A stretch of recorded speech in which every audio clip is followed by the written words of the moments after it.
We've got a special guest in the house. Felipe, who we got? Big time. I'm sure you had a nice little intro set up. Now I got to jump in. But no, big time Alex Caruso. Everybody knows him on Twitter. Insane growth over the past, 2 years? Year and a half, which is insane. Yeah. Like almost 100,000 followers on Twitter. Are you there yet? I just hit it 2 days ago. Let's go. Let's go. Big celebration. But, big fantasy expert. Really glad to have him on and just talk football and talk a little fantasy shop now. Yo, absolutely. I mean, look, taps off. We're at 400 followers on Twitter, so we're close. Thanks for coming on, though, bro. Oh, happy to. It's the best time of year. This is football every single day. It feels like there's a game every day, even when there's not a game going on. This is the game. Yeah, this is the game. So I'm excited. Fantasy season is underway, and we're just trying to win championships, baby. Yeah, man. Yeah. If you're just tuning in, obviously on TikTok, on YouTube, on Twitter, or anything. On Twitter, you've probably seen Alex Caruso's work.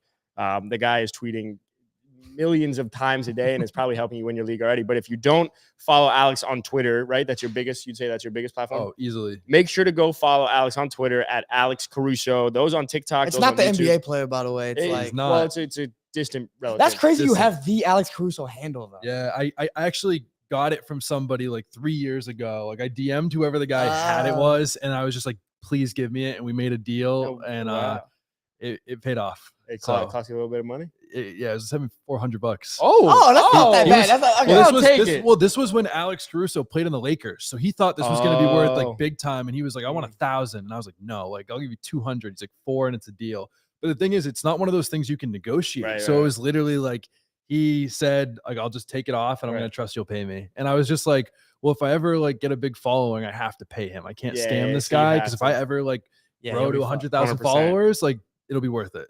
I think it's worth it right now. You have the Alex Caruso. Is it the Alex Caruso or at Alex Caruso? Just Alex Caruso. Oh, that's a cool one. Lucky. I peeped the basketball player Alex Caruso's handle the other day. It's just something that has I don't think his name is in it. AC Fresh or something AC Fresh, that. Oh man. Yeah. So same name gang, baby. Yeah, I'd rather Alex Caruso than AC Fresh. That's way better. I don't want to be AC. You think it's better? AC Fresh. But yeah, we got a lot of fantasy football to talk through. Obviously, we have a fantasy expert. This is the fantasy recaps episode on a Tuesday. So make sure to submit your fantasy questions. We will get to them at the end of the show. So submit them, any waiver wires, any reactions, rest of season values. Alex will be able to answer everything. So we're going to throw the kitchen sink at him and we'll talk through some things. But before we begin, make sure to go to thegameday.com/promotions for all the best DFS promos. So there's a lot of DFS offers out there. Go to thegameday.com/promotions. You're going to find the best ones. Where do I want to start? The only place I want to start is with my own team. Okay. What do you make of this Dolphins situation? Obviously, Raheem Mostert had 45 fantasy points. Devin Achane had, I think it's Devon Achane, as Adam Schefter is now saying, had 51 fantasy points in his first game. What do you make of this Dolphins backfield out of the gate? What are your thoughts? Well, I think the surprising part was everyone sees both guys scored 4 touchdowns. So what do we make of it? They both had 40 fantasy points. What could possibly go wrong? But what the fantasy people have been saying is that Achane actually played way more snaps than Mostert with the starters. It was still close to a 50-50 split, but for Mostert to clearly be the guy for the first couple of weeks, and then out of nowhere they implement Achane in, and then he was already the number one guy. That says to me they wanted to be the whole season. They drafted him as a 3rd round pick. They've been kind of waiting to unleash him, and Mostert's 31 years old, man. He's made it through He doesn't look 31 though. He looks pretty damn 31, good. But he's made it through 2 seasons in his whole career. I believe in him. I have him on a lot of teams, but Achane is probably the way to go with how things are trending. What do you think? I mean, you see rookie running backs, and it's the first couple weeks, Tyler Algier taking carries from Bijan and stuff like that. But to your point with Achane, it's if he's getting more reps with the starters in week 3 and it's trending upwards, I think we're going to talk about some other guys that are kind of looking like that too, the Seahawks backfield in particular. But that gives you a lot of hope. And obviously I saw our guy Faraz talking about it too. He's like, dude, I'm not going to say what to put fab wise on Achane, but judge it for yourself what you need. But he's the type of guy that you need to go get right now. Well, he could be, because he could be a league winner. He could easily be a league winner. Yeah. There's always been stats, right? And I know you've tweeted this out a ton, that running back or rookie running backs in X amount of years have finished as a total RB1 on the season, right? Now, usually you look at Bijan, you look at Jahmyr Gibbs, but Devin Achane is a guy that in one of the best offense, if not the best offense in the NFL, is someone that might be boom or bust right now, but that boom could be so fucking high, and he's going to get 8 to 10 touches a game. And I'll take, even though it's not as much volume as you'd like what he can do. I was saying to one of the guys off the pod, it reminds me of a couple years back of a Tariq Cohen, where Tariq Cohen, you played him as like your RB2 and you knew he was going to get touches. You knew he was electric with the ball. So the ceiling was so goddamn high with him, but you didn't know week over week what you were getting with the floor, but you were starting him no matter what. And obviously this is a better offense than that Bears offense. The craziest part about it is the fact that like he's the only thing that really scares me about this is how tiny he is. So like Devon A-Chain like weighed in is like 189 pounds. There's never been a rookie running back that weight to finish top 30. Like since 2000. Like the best finish for a running back under 200 pounds was like the running back 33. And it was like James Cook last year. So like just like the guys that are like this early in their career, like don't tend to hold up. But dude, how could you watch A-Chan and like not be like, I want to like have this guy in every single team? Like he looks like he could score 50 points every single week. Well, you're the guy that was comparing him to, well, you weren't necessarily but you were obviously that's all you talk about is the Dolphins. So I should have known. But you were comparing him to Chris Johnson in terms of just like size and speed.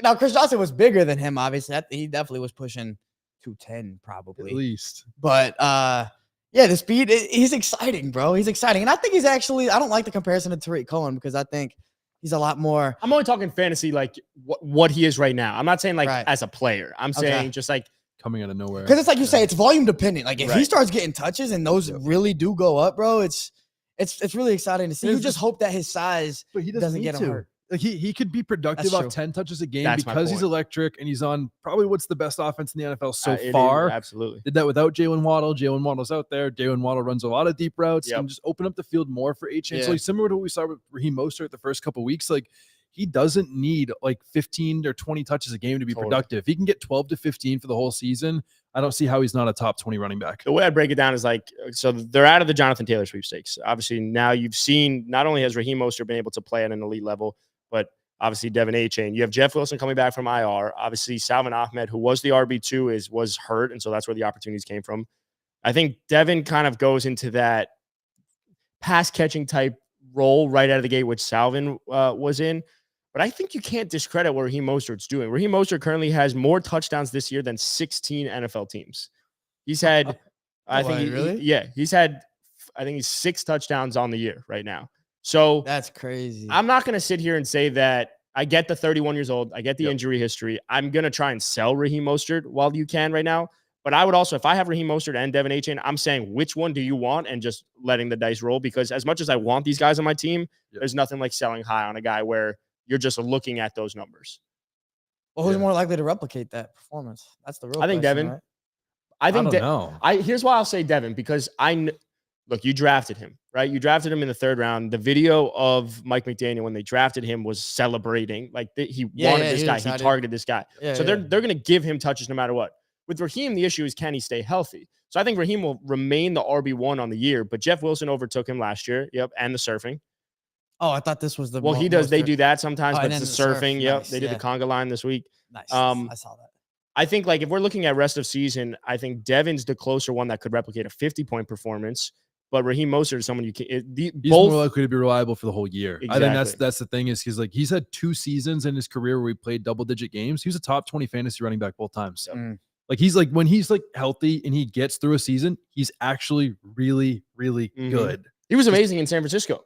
Like when he was healthy. Mostert's the RB1 in fantasy right now. So I'm not sitting here saying like expect that, but I feel like it's you could, as of right now, especially with Jeff Wilson out, consider him. You have to in RB1 in fantasy. Have to. Yeah, there's no doubt about it. He's going to be until proven otherwise because he's done it all 3 weeks so far. I mean, number 1. It's nobody better. Yeah, I mean, for me as a Dolphins fan, it was exciting. I see all the comments. As a reminder, this is Alex Caruso. If you don't follow Alex Caruso on Twitter, make sure to go check him out. He just hit 100,000 followers. Tons of fantasy help. He's going to help you in your league. He answers a lot of his questions. He also has an email newsletter where he's helping you with prop bets. And if you do want to get in on any bets, make sure to go to gameday.com/promotions to find all the best DFS offers and betting offers as well. I see all the comments. We're going to get to the comments at the end of the show. But another big person that I want to talk about who had a massive day, who's currently, I think, like one of the best wide receivers on the year, Keenan Allen. Keenan Allen went off for 45 fantasy points, and he threw a touchdown as well. What do you make of Keenan Allen rest of season? Obviously, Mike Williams goes down. What are your thoughts on Keenan Allen's day? I know like a lot of the people, the fantasy gurus out there, like we're all in on Keenan Allen. I loved Keenan Allen, especially because they brought over the Cowboys offensive coordinator, Kellen Moore. And they said that that Keenan Allen was going to play the CeeDee Lamb role in this offense. That's exactly what we've seen. When we saw Keenan Allen get 20 targets this week. And I think a lot of people generally think in fantasy, like when the wide receiver, like Mike Williams done for the year, a lot of people think that, okay, like Keenan Allen's not going to be as good. He's going to see more coverage. No. The way wide receivers work is you have to cover everybody in the field. Like the more guys that are injured, the better it is for a wide receiver because he's just going to get the ball even more. He's already seeing it on like over 30% of his snaps right now. He is going to be like a locked in top 5 wide receiver rest of season. Woo! Just because of how good this offense is, how good the CeeDee Lamb role is in this offense, and just the fact that they're not going to be giving the ball to anybody but Keenan Allen. Let's go with Quentin Johnston. Quentin Johnston, like he's just, it's a rookie. Like rookies take a few big games. Like if we're talking about Quentin Johnston versus Josh Palmer, because those are the two guys right now that everybody's talking about. If you need someone right now, I think Josh Palmer is probably going to be the guy for the next 2 or 3 weeks. But Josh Palmer's never really broken out throughout his whole career. So if I had to bet on someone for the full season, they've talked about how they had huge plans for Quentin Johnston all off season. So I think season long, he's probably the guy I'd go for. If you need to win right now, if your team's 0-3 in fantasy, I'd probably go Josh Palmer. 100%. I mean, look, I said this again. There's a reason the team drafted Quentin Johnston. They didn't rely on Josh Palmer as their wide receiver 3, right? So he is going to get the opportunities. Mike Will's bigger, like more built, but similar size, right? Like they're both very like similar. Like Johnston? Yeah, I feel like he's also tall as shit, right? He's 6'4". Yeah, he's like 6'4", 230. He's a monster. Your height. He's an alpha. No, he's an alpha guy, but again, like receivers take a while to adjust, especially as rookies. But I'm just, Texas guy, so of course, yeah, sure.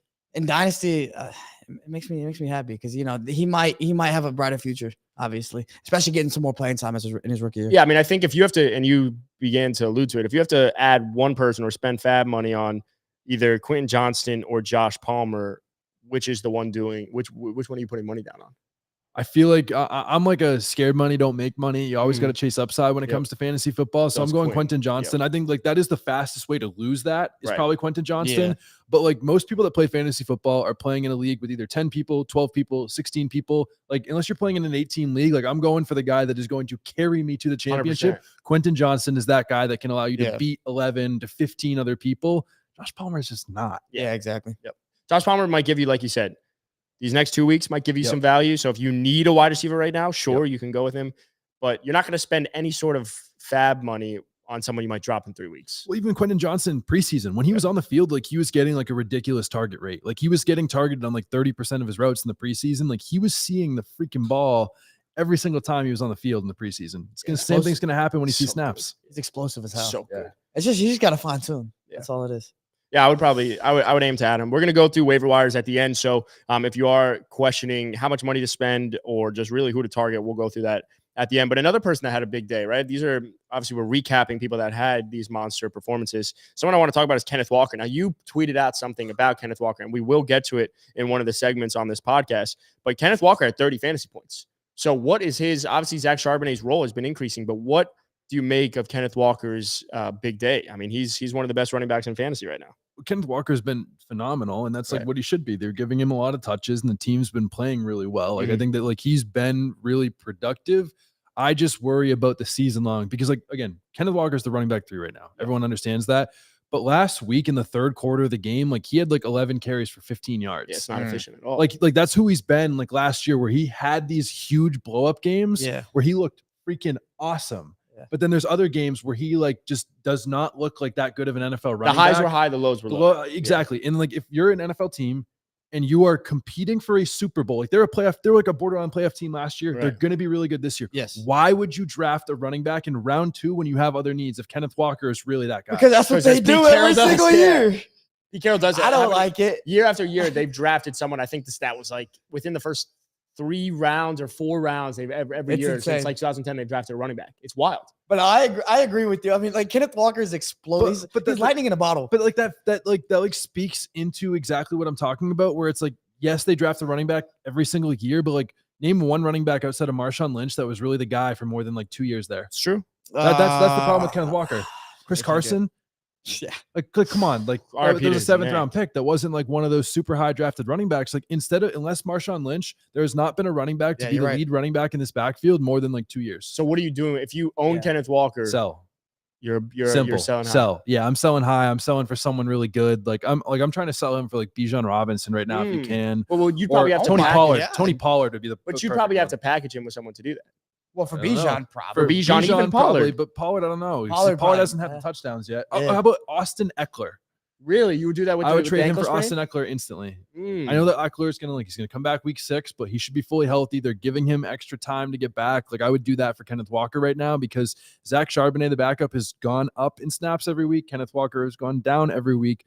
Per touch efficiency, Charbonnet's been better. So you, in terms of like rest of season value, where would you then put Kenneth Walker? Would you just keep him at like, obviously right now he's an RB, like we can't react and say all these guys are RB1s for the year, but obviously right now he is a top 12 running back.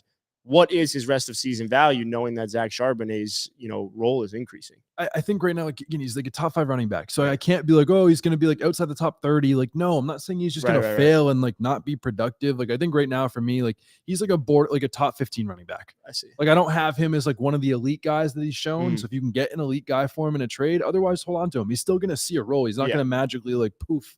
There goes Kenneth Walker. He disappears. But at least as far as right now goes, like I think that you can sell him high for a really good price, but he's still going to be pretty good all year. And that's what people misconcept. It's funny because you look at the efficiency rates and everything's pointing towards Charbonnet.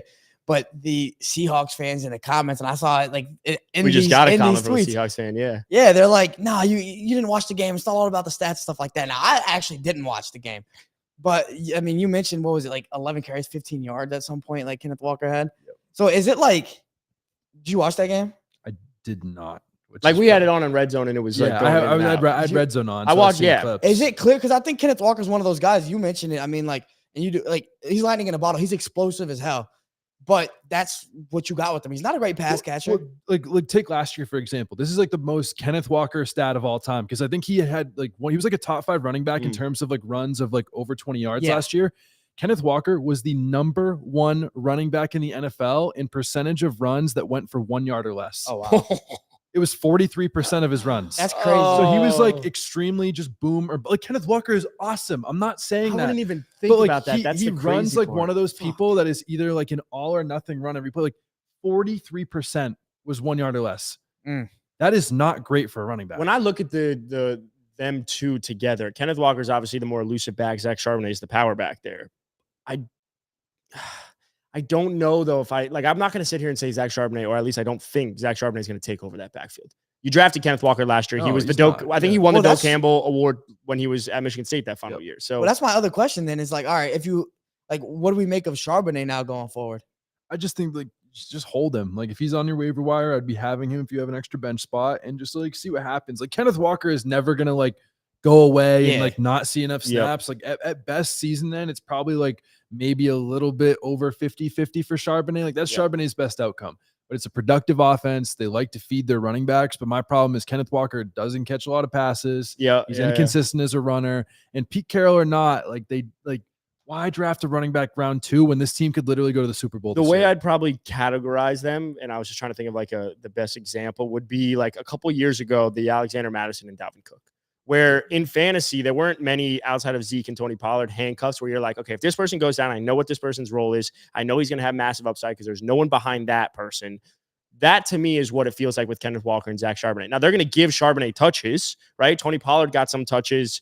Alexander Mattison might get touches here and there. Kenneth Walker is probably the person you do want to own right now. Like I'm not, but that's the comparison I would make is that like, in a world right now where only Jaylen Warren might be the only handcuff that you just are like, yep, I want to own that person because if this person goes down or he's going to outplay him, there's going to be a lot more, points on the board. That's what it feels like with Kenneth Walker and Zach Charbonnet. And then that's the other part that scares me is like a lot of people were talking about that like Charbonnet was getting like the valuable snaps outside the 10-yard line, like the 2-minute drill, like the long down and distance where they're like throwing a screen pass, which is like really big for fantasy. Like Charbonnet's already getting those snaps.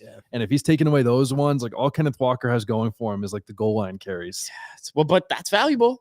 So sell high on Kenneth Walker. That's all I'm saying. I'm not saying like Kenneth Walker is going to die and he's like he's going to be Eddie Lacy and out of the NFL in 2 years. But like I just don't think that like he's the top 5 running back that people are making him out to be. That's fair. That's all. As a reminder, Alex Caruso here. I keep saying it. We see all your comments on Twitter. Make sure to go check him out on Twitter. We're not going anywhere, so go check him out. See the great work that he's doing. And also go to thegameday.com/promotions for all the best DFS offers.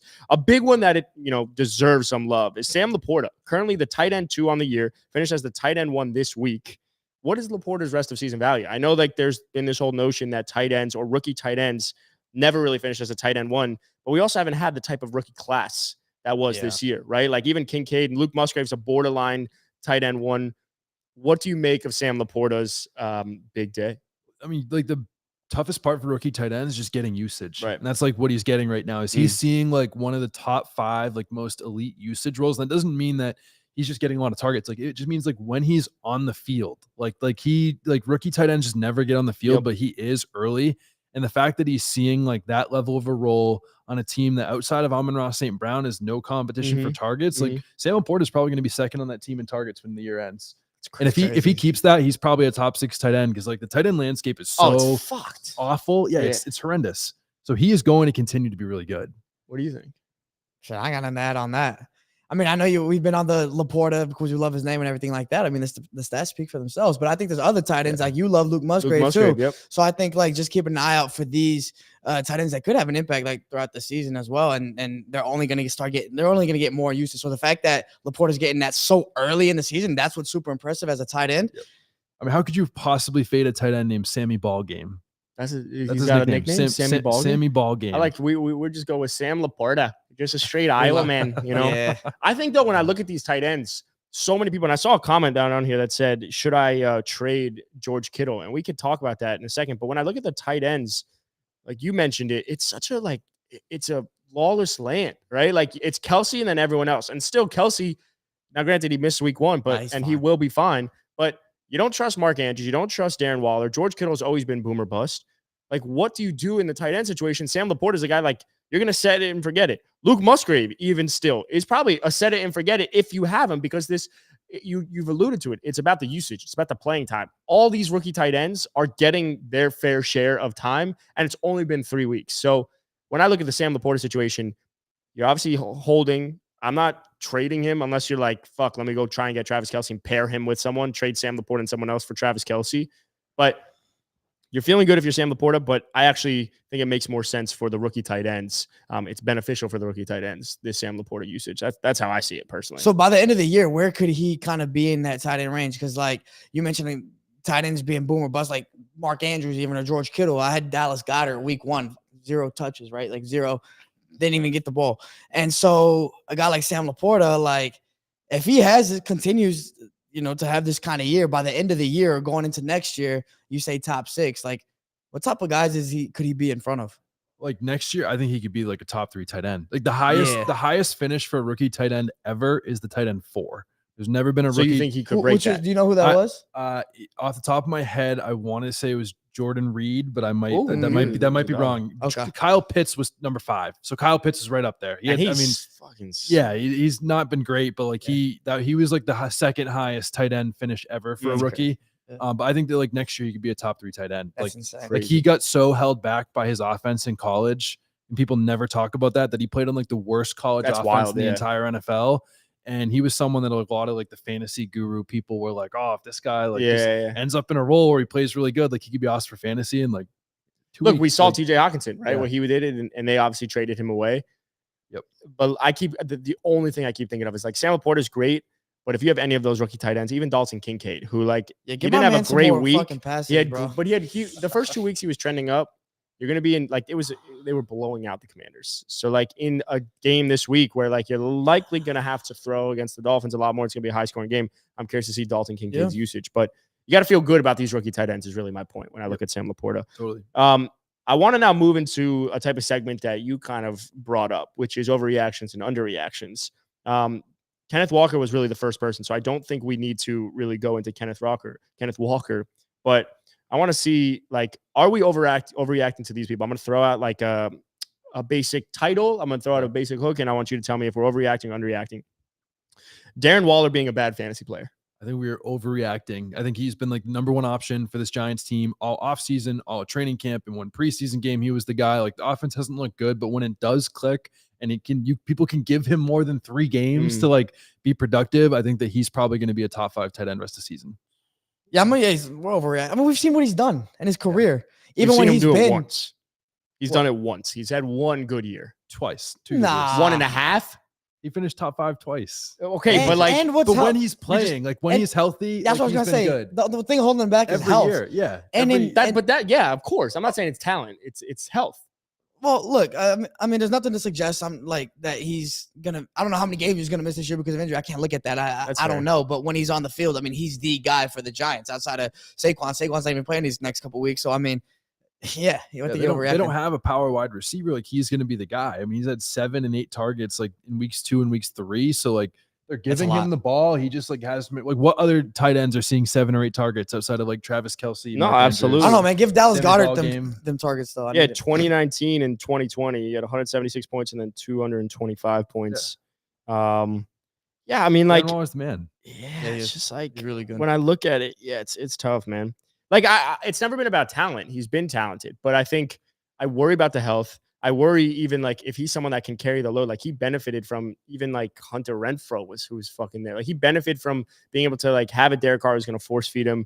Like I don't know if Daniel Jones is going to do it. So I'm not saying that we're overreacting to it, but I definitely don't think if you drafted him, you could just say you hate him. No, but if you drafted him tight end 4, like in the 4th round, like you're not going to. I just don't know if he's going to return on that. Like you could have got Sam Laporta, Luke Musgrave, or any Dalton Kincaid later on, who has a very similar type of ability to get there. Like the tight ends, like we've talked about, as a lawless land. All right, next guy. Breece Hall's lack of points. Are we overreacting or underreacting? Overreacting. Like people are so ready to sell him. And like Breece Hall's washed. He had a bad game versus the Patriots, but like he's actually gone up in like his snap count every week. They're starting to use him more. And like people always are like, well, you know, Zach Wilson's going to like completely take him down. But like he was really good last year when Zach Wilson was healthy. Like when Breece Hall gets touches, he's productive in fantasy football. He had one bad game and a bad weather game versus the Patriots, but like he is going to continue to trend up. And like all the injury people that I've talked to said that he should be fully healthy and like ready to go around like week 6 or week 7. And that's where we could see full Breece Hall right into the fantasy playoffs where he's got some good matchups. What do you got? I mean, I'm hoping he's healthy, but I mean, he had a bad game against the Patriots. He had a bad game against the Cowboys. And the Cowboys defense just got gashed, right, by James Conner and that Cardinals. So they're offense. Exploitable. And yes, and I know they're not at full strength and there was some injuries there, but I'm kind of hesitant on him. Like we know he's explosive and we know what he can do, but I'm a little worried. Just because of Zach Wilson. Like, if it was Aaron Rodgers there, then I know they can spread the ball out. Like, the defenses, they can't have 8 in the box or 9 in the box, whatever they want to put in there. Right now, it's what you can do because Zach Wilson's not going to beat you. And so I'm hoping, if I have Breece Hall, I'm just hoping that they get another quarterback in and it kind of opens up the offense a bit because right now it sucks. And I have a feeling they will because we talked about it yesterday. They have to. It's like Robert Saleh's job might be on the line, so you kind of have to. So I'm hoping for that. But while Zach Wilson is quarterback, I just don't love Breece. But they're going to bring somebody in. Yeah, like they're like they brought Trevor Siemian in. Yeah, I mean they're completely hopeless. Like they'd be better off just bringing in like the ghost of Carson Wentz. Like I think Nick Foles should be the guy they bring in. Like honestly, anyone they bring in will be beneficial for Breece Hall. I truly believe that. Anybody. I saw a video. Shout out Joel Moran. He made a TikTok video of Zach Wilson checking the play and like just set Breece Hall completely up for failure. Like they had the line, they had advantages on the left, just checked it down. It was just the whole thing was a mess. Like and put Breece Hall in a bad situation. So I agree. I think we are overreacting to it, but I do think until they get a quarterback, it's not an overreaction. That's where I put it. I want to move into underreactions, right? Things that you've kind of mentioned. So I am curious on some of these as well. But are we underreacting to Rachaad White's elite role? You love Rachaad White. Yeah, you're the biggest Rachaad White guy. Yeah, I mean, I'm definitely extremely biased, but like Rachaad White's seeing a role that like no one else was. Like I tweeted out last week that going into last week, and this still holds true, Rachaad White is the only running back in the NFL to have 100% of the goal line work and over 60% of his team's passing down work. So that's saying is like he's the guy they go to in the red zone, and he's the guy they use in the passing game, which are the 2 most productive things for fantasy football. he also is like one of like 6 running backs that's seeing like over 70% of the snaps. So like he's being used, and people keep talking about like he's not good. But like historically in fantasy football, like when guys average, like he's had at least 17 touches every game. When guys average that in fantasy football, they're always productive because like volume is over everything. Like you can't beat volume, and eventually you will produce. Yeah. What do you think of I got nothing to add. I know he's been on the. I know you better not. Yeah, no, he's been on the Rachaad White thing the whole time. But when I went to, we were in Canton, Ohio for the Fantasy Football Expo, and I remember you told me like before that was Rachaad White and James Conner. Yeah, because they get volume. They had no competition for touches. Like those are the guys that I was just like, these guys, like no one is going to steal away from them because like Rachaad White hasn't been efficient, but no one behind him has produced anything. Like every time Rachaad White has been bad so far, whoever's behind him does worse. You can't find a yards per carry better than anyone in Rachaad White on the Bucs. Rachaad White is the greatest running back of all time. Facts. Just book behind Devin A-Chain. Behind Devin A-Chain. Of course. Naturally. Right. And Rico Dowdle. Yeah, of course. Yeah. It's better than Tony Pollard. Rachaad White, especially after last game, going up against an Eagles defense feels like a decent buy. And I know you're all over that. Well, last thing on that, like he literally saw a 93% snap share against the Eagles and saw 91% of the passing down routes. Like the only running back in the NFL that's done that is CMC. Yeah, that's crazy. Like no running back in the league is seeing that type of usage. I mean, you can't argue with that. I got nothing. I got another one. Are we underreacting to DeAndre Swift's expanding role? I think we are because like I think that a lot of people are okay. Kenneth Gainwell is going to come back. Like they're not giving DeAndre Swift the touches. We've never seen it in Philly, but like for the last couple of years, like the fantasy gurus we keep talking about, like DeAndre Swift, even last year, like playing on a sprained ankle his entire year was like top 10 in like every efficiency category. And what did we see the second he got touches in the Eagles? He was really freaking good. And like even like in the Monday night game, like Kenneth Gainwell was not good. Like DeAndre Swift was clearly, but DeAndre Swift is hurdling guys on the field, and they're running Kenneth Walker right into like 2 defensive linemen every play. I fucked up. I faded DeAndre Swift. I was like, you know what? I don't trust the health. There's too many running backs there. I fucked up. But he's like better Miles Sanders to me. Easily. So we can agree with that. But Miles Sanders was like a top 15 running back last year. I think DeAndre Swift finishes higher than the top 15 running back at the end of the season. Dude, I've loved Swift since he was a rookie in Detroit, and it's always just been health with him. So forget health, kind of like we talked about with Darren Waller, then he's that dude. I mean, you've seen Kenneth Gainwell was healthy last night, right? Yep. And he still put in the work. That first week, obviously, Gainwell had a big game. Second week didn't play because he was hurt, and DeAndre Swift went off. So then you could still say, like, oh, okay, when Gainwell comes back, you don't know what's going to go on with this backfield. Well, I mean, you saw it last night, and DeAndre Swift is putting in work. And it's not even just Swift. It's that offensive line, which you're gonna trust. Yeah, like the type of holes they were opening for him were insane. My God, you fit a car through one of them. It's literally insane. And I've been talking about Jalen Hurts regression since before the season. That was an assumption, and it looks like he has been regressing. Now it's factual. Not that he's bad or anything, but that's all to say that the Eagles, no matter how bad that passing game can be, they can rely on the run game. And if DeAndre Swift is going to be the leader of that backfield, then you're all right. Like, he's going to be really good. I agree. I got one comment to make on that before we move into our last one, which is it's very similar to like a Devin A-Chain where like when these guys are producing at the level that they're producing, how could you make the argument to take touches away from them, right? So with DeAndre Swift, like he looks like the best running back there. There's no scenario where they're outside of health where they're like, you know what? Kenneth Gainwell is more explosive, and we should take. I mean, DeAndre touches. Swift has 100 more rushing yards than any player in the NFL over the last 2 weeks. It's wild. That's like 100 more. That's a lot than anybody. That's a lot. Like a single guy. Yeah. Last but not least, are we underreacting to Zay Flowers' top tier usage? Completely. Woo! I mean, people like. I know you like that. People cannot get like Zay Flowers. Like I got clowned because I said that Zay Flowers can have an insane blow up game versus the Colts, but like. He saw 10 targets and he had 8 catches. Like, yes, it was 48 yards, but like, so he's on pace for 140 targets. You go back since 2000, 96% of wide receivers to hit 140 or more targets, like finish top 24 better. Oh, wait. Run it back. So the Zay Flowers, there's a Zay Flowers stats. Okay. Zay Flowers is on pace for 140 targets. Yep. Going back to what? 2000. Going back to 2000. Yep. Keep running through it. 90%. I got it. 96% of wide receivers to hit that number finish top 24 better. Take it one step further. Just hitting 140. 79% finish top 12.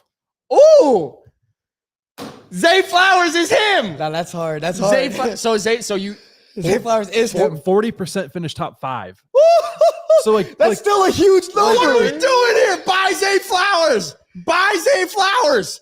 Did I say it? Buy Zay Flowers. Yo, sell Kenneth Walker for Zay Flowers. No, maybe don't do that yet. But God damn, that felt good. Crazy. the numbers are. So you think Zay Flowers finishes as a wide receiver 1?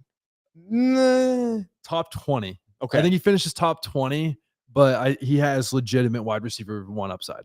All right, so let me ask you this, because I think a lot of people are in a position like me where I have Zay, but I have other guys like a Mike Evans. And Zay, like you saw all the targets in week 1, and we talk about with rookie guys all the time, whether it's tight end, running backs, receivers, you want usage. So you see the usage with them because these athletes, like when teams are, as Adam likes to say, manufacturing touches for players, like they want to get their best players the ball. And so you see that with Zay, but you're waiting on him and he already has that kind of usage. But with Mike Evans, it's kind of like something consistent. And with Baker, he's been looking pretty good. So if you're in a position like that, where you're probably right now, you were questioning whether you put him in your flex. Now you're probably putting him in your flex. But if you have another guy like a Mike Evans or somebody in that realm, that ballpark, I don't have other guys off the top of my head, but there's other guys in that realm. How do you kind of deal with that situation? I think the really simple tiebreaker for me in those situations is like who is like the number 1 for their team. So like Mike Evans or Zay Flowers, like Mark Andrews is still number 1 for the Ravens. So like based off of that, Zay Flowers number 2 at best. Like so okay, Mike. That would be my tiebreaker. Like Zay Flowers is still going to be really good. I'm not saying that he's going to be bad. I think he's going to be awesome.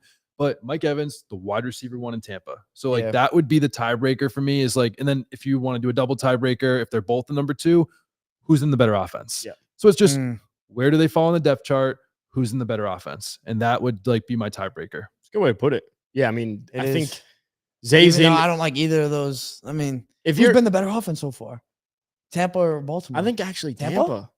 Tampa's been a better offense for wide receivers. But I think Tampa's been the better offense for wide receivers. Yeah, for wide receivers, yes, exactly. That's all it is. Not better offense overall, but I mean, like for their wide receivers, like Baker's feeding the top 2 wide receivers. That's all you can ask for. Also, to add to that, it's like who do I think is going to find the end zone? Because I rather 3-4 receptions and a touchdown or 8 receptions for 60 yards, and like that feels Zay Flowers. Good point. The other feels Mike Evans, but I do think Zay's in for a massive year if you own him in fantasy. I also think you could buy him right now. Totally dude, it's crazy. I was in talks with one of my boys in my dynasty league about Zay last night. He wanted Zay. I was trying to get rid of like Nico Collins or something like that. Need a quarterback, but I didn't want to get rid of Zay, and now I'm definitely never gonna get rid of him for the rest of my life. Yeah, don't. All right. When he's like 10 years retired, I'm gonna hold on to him. I want to move into our final segment before we answer a rapid fire on quick questions. There's 69 people in here. Hey, shout out. Waiver wire targets. I'm gonna throw out a bunch of people in these waiver wire targets. These are just people on my list. And I'm curious if I'm missing anyone, if you're like, that's the person you should spend your dollars on. But obviously I didn't put every, aggressive one on here like you would expect. But these are the people that I suggest adding on the waiver wire. And I want to know your thoughts very quickly. Jordan Love. Add. CJ Stroud. Don't add. Ooh. Devin A-Chain. 100% number 1 add. Tajay Spears. Don't add. Ooh. Tank Dell. Add. Joshua Palmer. Definitely add. Quentin Johnston. Add. Josh Downs. Don't add. And Luke Musgrave. Don't add. No! Damn, he hates our guys, man. Yeah, at all. Who'd I miss? Did I miss anyone? The only guy that I think you should be missing that's like owned in less than 50% of leagues right now is Roshan Johnson. I feel like, but it's 50%. Texas. I was shocked when I saw that he's literally available in half leaves right now. He's out there. Yeah. Like Tutu Atwell, Roshan Johnson, like they're not on your list, but like they're both guys that are owning like right about 50%, which is way too low. It's all I'm saying with that. Those are the main guys. Only other guy that's worth talking about because he's like a top 10 wide receiver right now. Adam Thielen has been really productive. Yeah, I don't expect. I know he's 50% again. Like these are all guys that are somehow. Like maybe your leagues are just sharper than mine, but like these guys are on waiver wires that I am in right now. Like it's not believable, but like I know that like other people. Someone was saying to me today that Raheem Mostert was on his waiver wire last week. Yeah, that was Matan. They got bozos and bozos on that one. They got some questionable. They got some questionable. The CJ Stroud one for me, and I'll just make this on this last case for it. Jordan Love, I agree as an ad. For me, with Justin Fields, I think I'm still going to start Justin Fields because of the rushing upside. But there's not many quarterbacks on that waiver wire that you can target. CJ Stroud, you don't want a Texans quarterback, but has been decent over these last. I think he's had 20 plus fantasy points in these last 2 weeks. So if you need someone, and I need someone in fantasy, so I'm going to add. If CJ. you need someone, he's worth going for. It's just like the only rookie quarterback. There's been 4 to finish top 12 in like the last decade, and every single one was like a rushing Justin Fields type quarterback, except for Justin Herbert. Yeah. So like his best case scenario is him being Justin Herbert. I don't think he has the weapons. No. I don't think he's Justin Herbert. All right, last segment. We're going to do this in a couple minutes before we sign off. I'm going to read out a bunch of these questions. Shout out to people watching on TikTok right now. I got a few TikTok questions, and I just want either yes or no or start or sit things to do. So we're going to rapid fire this. Pedro Delgado said, should I start Tank Dell or Kyron Williams this week? Kyron Williams, elite usage. I mean, that feels very easy. Do I trade George Kittle? This is from JS Howard 24. I would hold George Kittle as long as if Christian McCaffrey, Debo, Ayuk misses a game, George Kittle is going to be phenomenal. If all 4 are playing, things look a little more bleak. Quickly on the George Kittle, I think there's 2 tight ends that you could possibly own that could go for 40 any given week. George Kittle, Travis Kelce. Everyone else going to have a similar ceiling. Luke Schumacher. And of course. Yeah. And Jake Ferguson because the Cavender twins. Should I keep Garrett Wilson? Have to. I think like it's only a matter of time till they bring in a quarterback. Yeah. Garrett Wilson is like unstartable for me in most leagues right now. Jeez. But he's found a way to be productive with Zach Wilson, and they are going to bring a quarterback in and starting. I bet by week 6 there'll be a new quarterback starting. 100%. Unstartable is crazy. That's crazy. Kenneth Walker for Alvin Kamara. Yes, I would take Alvin Kamara. Same. I would too. I would definitely too. Just because Kendrick Miller, sorry, I know that your guy hasn't been it, and Tony Jones is the guy. This guy said just traded Hunter Henry for Eckler or Derrick Henry for Austin Eckler. Bad trade. What do you think? If you got Eckler, absolute mega W trade. Anyone reading this, should I trade for Amari Cooper? Titan Central said that. 100% trade for Amari Cooper. I think Amari Cooper is a massive buy low right now. Yeah, I think he's handsome. He's a stud. Oh, he's actually underratedly handsome. Yeah. Mike Evans for Calvin Ridley. Good trade. Yes. Yeah, I would like that. Better offense, better quarterback. Damn, bro, you hating on Baker like that? I'm just saying. What else? Last but not least, let me find one last question. Last question here is Mike Evans for Jonathan Taylor. Good trade or bad trade? Ooh. Again, we're chasing upside. I'm going to say yes. I don't think that Jonathan Taylor is going to play for the Colts. I think he's going to get traded somewhere, but I do think that you have to bet on the upside of Jonathan Taylor. If it loses your league, it loses you. But if Jonathan Taylor plays every game after week 4, you won your league. I think Jonathan Taylor's a massive buy, no matter what. Jonathan Taylor, even if he does go back to the Colts offense is better than we think. Zach Moss is having good fucking weeks together. Jonathan Taylor is the definition of a league winner, a guy that people overlooked. People think he's injured. Adam Schefter said he could pass a physical weeks ago. And if he gets traded, even better. I'm just worried like the second that he gets a little bump on his ankle that he's going to want to sit down because he needs to get the contract. But you're taking the upside. You're chasing it. Yeah, you have to chase the upside. I'm just saying like there is a lot of risk, but again, you're playing to win. Last but not least, sell low on Jalen Waddle. No, I'll answer that for you. Don't. Keep Jalen Waddle. Better days are coming. I would even buy him. All right. Well, hey, that was a good episode. There was a lot of value in there. What did we learn today, Felipe? We learned that Kenneth Walker is absolute ass. No, I'm just kidding. I mean, we learned a lot of things. What did we learn? I think what did we not learn? I think the biggest thing that I'm taking away from this episode is Zay Flowers' usage. Absolutely. By far. Like that's an elite type of role. And Rashad White. And Rashad White. Yeah, but if the Rashad stats and the Zay stats were crazy. So I'm gonna go with those. 100%. If you want to go see more of the Rashad White stuff, more of the stats in general, and just find a way to win your league, you got to go follow Alex Caruso on Twitter. He is by far one of the best in the game right now. He's killing it. He just had 100,000 followers. Friend of the pod. Make sure to go check him out on Twitter. And also, any DFS offers, go to thegameday.com/promotions. You're going to find the best ones out there. Oh, yeah. But again, we'll see you tomorrow for our cafeteria episode. Bye.